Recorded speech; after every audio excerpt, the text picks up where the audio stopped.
मनोज वाल्मीकि पढ़ना चाहते थे लेकिन माँ बाप के पास पैसे नहीं थे, लिहाजा हाई स्कूल के बाद ही बैठना पड़ा और आज नगर पालिका में जाते हैं। ठेके पे काम मिलता है वही कर लेते हैं, क्योंकि सरकारी नौकरी तो मिल नहीं पाई। परिवार को पालना है, तमाम तरीके की चुनौतियों का सामना करते हुए मनोज आज हर व्यवस्था से संघर्ष कर रहे हैं। जी हाँ दोस्तों, नमस्कार, मेरा नाम है कुलदीप कुमार और आज हम आपके साथ एक कहानी लेकर के आए हैं। ये कहानी मनोज वाल्मीकि की है, जो चाकी गांव के रहने वाले हैं। मनोज ने किस संघर्ष के साथ अपने जीवन को आगे बढ़ाया। अभी हाल ही में उन्होंने 5,000 रुपए से एक बकरी लेकर के अपना आजीविका की शुरुआत करी है। उनको 5,000 रुपए का सहयोग मिला था, लेकिन उस 5,000 से बकरी की शुरुआत क्यों किया? क्योंकि कोई और काम करते तो शायद कर नहीं पाते, क्योंकि जाति का दंश उनको झेलना पड़ता है। अगर वो चाय की दुकान भी बनाए तो कोई चाय पी नहीं सकता, क्योंकि छुआछूत लगती है। बकरी पालन से वो अपने आप को आगे बढ़ाने की कोशिश कर रहे हैं। आज हमारे साथ हैं, हम मनोज से बात करेंगे और उनके संघर्ष को जानेंगे। मनोज जी, अपने बारे में बताइए। जी सर। सर, मेरे माँ बाप के पास कुछ नहीं था, मजदूरी से हम लोगों को पाला, शादी विवाह किया। उसके बाद फिर मैं किताबों के लिए मेरे पास पैसे नहीं थे, तो फिर मैंने वहीं से पढ़ाई बंद की और मैं बाहर जाना शुरू किया। तो मैं दिल्ली गया, 4-5 हजार रुपए बाद तनख्वाह थी सर, तो 4-5 हजार रुपए मैं करा। वहाँ से कुछ पैसा बचता हुआ नहीं दिखा, तो फिर मैं मुंबई गया। मुंबई में भी गया तो ऐसे ही वहाँ पे भी था, तो वहाँ पे भी ऐसे ही। फिर उड़ीसा भी गया, तमाम जगह गया, लेकिन पैसा कुछ 4-5 हजार सर बचता नहीं था। फिर आके घर ही पे मजदूरी करने लगा। तो ऐसा मजदूरी अभी भी कर रहा है सर। अभी भी वो ठेकेदारी में जालौन में काम कर रहा है, पता नहीं 2-3 महीने के बाद हटा दिया जाएगा उससे। तो मनोज, आपको क्योंकि इस बहुत सारे सफाई कर्मचारियों के लिए सरकार ने नियुक्तियां करी थी, बहुत सारे लोग नियुक्त हुए थे जी। आप कैसे नियुक्त नहीं हो पाए? सर, मैंने फॉर्म भी डाला था, लेकिन जिसकी लिंक थी और पैसा था वही लग पाया। हमारे पास तो ना सर लिंक थी उस समय और ना पैसा, तो मैंने फॉर्म तो डाला था लेकिन मैं रह गया। तो आपने अभी भी गांव में जो सफाई कर्मी आते हैं, ज्यादातर वाल्मीकि समुदाय के लोग ही आते हैं, लेकिन नियुक्तियां किसी और की होती हैं। तो ऐसा आपने देखा है कहीं? आप गए किसी की, जिसको बोलते हैं कि नौकरी किसी और की, काम कोई और करता है? हाँ, करता है, हमारे गांव में भी करते हैं। 5 या 4 हजार रुपए देते हैं और वो घर पे बैठे रहते, दूसरे लोगों से काम कराते। तो ये सही है?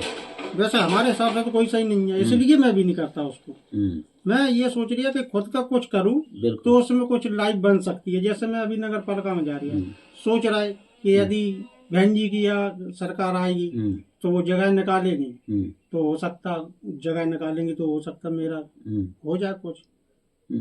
नहीं, लेकिन आपको अपनी बात भी तो रखनी चाहिए, क्योंकि आप पढ़े हैं, आप उसी समुदाय से आते हैं जी। जो लोग नौकरियों पे कब्जा करके बैठे हैं, जिनका ये तो वो काम करने आए जी, और अगर ऐसे रोजंदारी पे किसी को रख के काम कराएंगे तो ये तो गलत तरीका है ना। है तो गलत सर, लेकिन अब उनके भी पास कुछ नहीं है, तो वे सोचते हैं कि गांव में है, 4-5 हजार मिल रहा है, उसी से अपना गुजारा चलाएं। तो अब किस से बोल सकता हूँ?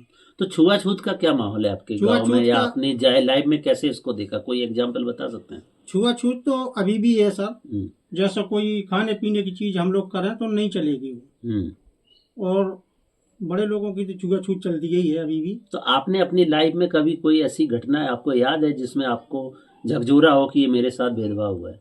नहीं खैर, ऐसा तो नहीं हुआ अभी हमारे गांव में, ऐसा तो नहीं हुआ। गांव में नहीं, आप कहीं भी इतने जगह दुनिया में घूमे हैं? नहीं, बाहर तो कुछ कहीं बाहर नहीं हुआ, लेकिन यही होता है, यही होता है। वैसे बाहर तो और अन्य जात के लोग हैं, और मैंने साफ साफ बता भी दिया उनको, लेकिन ऐसा कुछ विचारधारा बाहर नहीं हुआ।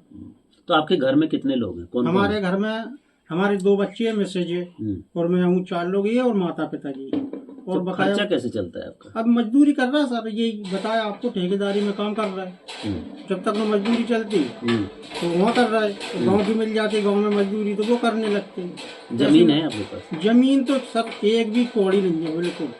सरकार ने बहुत सारे जो भूमिहीन दलित परिवार थे जी, उनको जमीन के पट्टे दिए जी, और हर गांव में ग्राम समाज की जो जमीन होती है उस पर पंचायत को पावर होता है कि वो ऐसे भूमिहीन परिवारों को चिन्हित करे और उनको जमीन का पट्टा दे, ताकि वो अपनी आजीविका बना सके। तो आपने को क्यों नहीं मिला? यहाँ पे कोई प्रस्ताव नहीं हुआ क्या? प्रस्ताव अभी तो कुछ नहीं हुआ हमारे सामने। इतने 4-5 प्रधान निकल गए हमारे हिसाब से। अभी तो मैं पहले बाहर था, तो अभी ये पट्टे अट्टे का कोई सिस्टम ही नहीं चला। और कॉलोनी का भी फॉर्म वो जाति निवास दिया था, आय प्रमाण पत्र जाति मतलब निवास, आपको अब तक आवास भी नहीं मिला? आवास भी नहीं मिला। मेरा फूटा कच्चा, आप देखो चलो 3 तो घर है सर, कच्चे मकान है। तो देश के प्रधानमंत्री ने तो बोला था कि 2022 तक हम सबको पक्के आवास दे देंगे, फिर आपको क्यों नहीं मिला? अरे वो तो झूठा है प्रधानमंत्री, वो तो कुछ नहीं कर रहे, अभी तक नहीं किया उसने कुछ।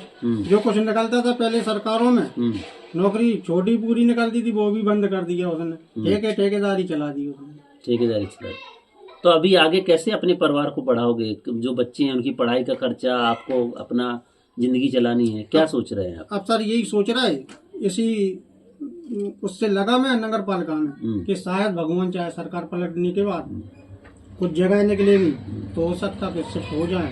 अच्छी बात नहीं, मजदूरी से तो कम सर चल ही रही है, क्या करेंगे। तो आज आपकी कहानी तमाम लोग देख रहे हैं, आपकी कोई मांग, कोई आप क्या चाहते हो?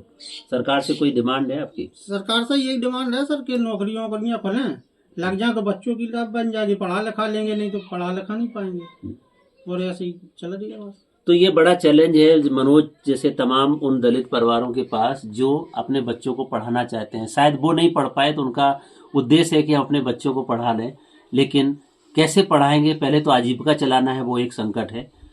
मनोज वाल्मीकि आज अपने गांव में संघर्ष करते हैं, उनके पास जमीन नहीं है।